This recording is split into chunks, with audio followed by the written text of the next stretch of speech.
Hello everyone, কেমন আছেন সবাই? আশা করছি সবাই খুব ভালো আছেন। আজকে অনেক দিন পর আমি একটা হেলদি রেসিপি নিয়ে ব্যাক করলাম। এই রেসিপিটার নাম হচ্ছে ড্রাই ফ্রুটসের লাড্ডু। দেখতেই পাচ্ছেন এটার ফাইনাল লুকসটা কেমন হয়েছিল। তো এটার জন্য আমি ঘরে থাকা আমার ড্রাই ফ্রুটসগুলোকে ইউজ করেছি। যেমন তার মধ্যে ছিল খেজুর, খেজুর বিচিগুলো ছাড়িয়ে নিয়েছি, তিল, আলমন্ড, ওয়ালনাট, কাজু আর বিভিন্ন রকম সিডস, যেমন সানফ্লাওয়ার সিডস, পাম্পকিন সিডস, এগুলো দেখতে পাচ্ছেন।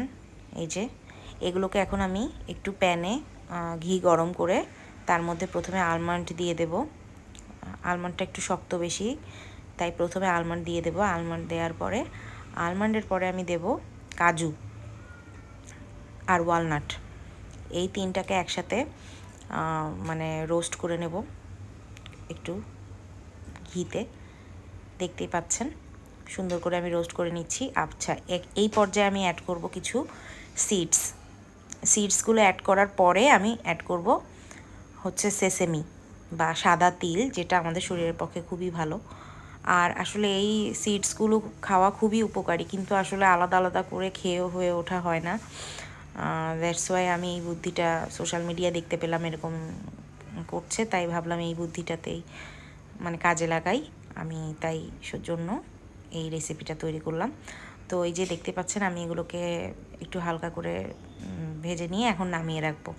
এরপরে আবার কড়াইয়ে ঘি দিয়ে তার মধ্যে খেজুর দিয়ে দিলাম। খেজুরগুলোকেও একটু ভেজে নিচ্ছি যাতে খুব সুন্দর একটা ফ্লেভার আসে। আর খেজুর হচ্ছে প্রাকৃতিক একটা মানে ন্যাচারাল একটা মিষ্টত্ব দেবে, যাতে আমরা সুগার ইউজ না করি। যেহেতু হেলদিভাবে বানাচ্ছি তাই কোনো প্রকার সুগার ইউজ করছি না। আপনারা চাইলে হালকা সুগার ইউজ করতেও পারেন, তবে আমি বলবো করার দরকার নেই।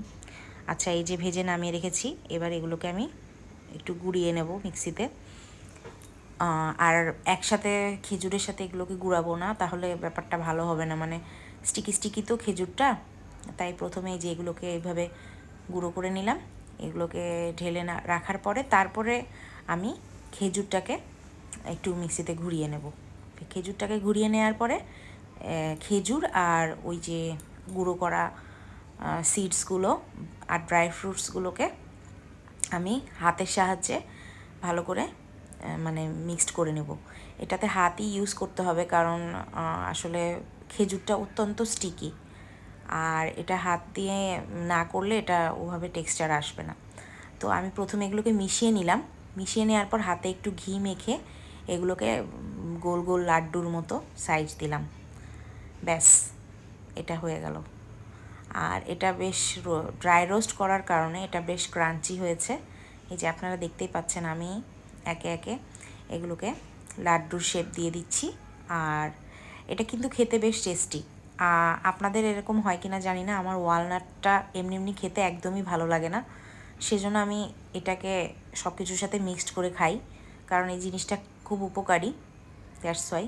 আর এটা আপনারা 2-3 দিন নর্মালি প্রিজার্ভ করতে পারবেন, আর ফ্রিজে রেখে 7 দিন পর্যন্ত খেতে পারবেন। তো আমি সেজন্য এগুলোকে এই যে একটা টিফিন বক্সে কাগজ দিয়ে তারপরে ফ্রিজে প্রিজার্ভ করে রাখছি।